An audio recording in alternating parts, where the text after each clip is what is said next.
Қарапайым ұннан өте дәмді макаронстар дайындаймыз.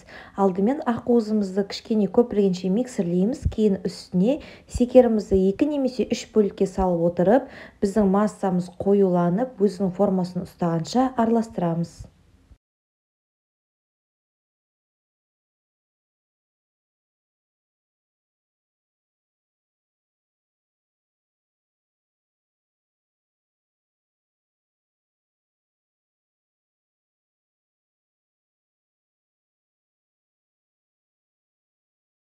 Біздің меренгамыз дайын болды. Енді үстіне крахмал, електен өткізілген ұн және сахарный пудрамызды, кейін өз қалаған бояуымызды салып, барлығын лопатаны көмегімен араластырамыз.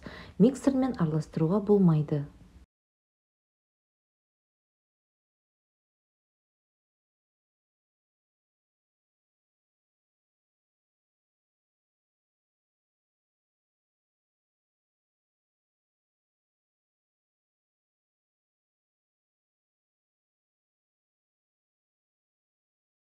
Біздің макаронымыздың массасы дайын болды. Дайын болған массамызды мешокқа салып жағып шығамыз.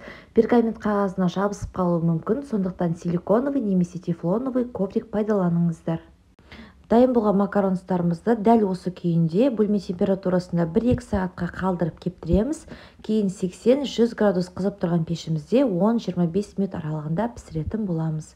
Шоколадты ганаш дайындаймыз. Ол үшін шоколад, сливки, сары майымызды ерітіп, мешокқа салып, піскен макарондарымыздың арасына жағып шығамыз. Міндетті түрде дайындап көріңіздер. Біздің макарондарымыз өте қарапайым, қолжетімді азық-түліктерден тұрады және де өте дәмді болып шығады.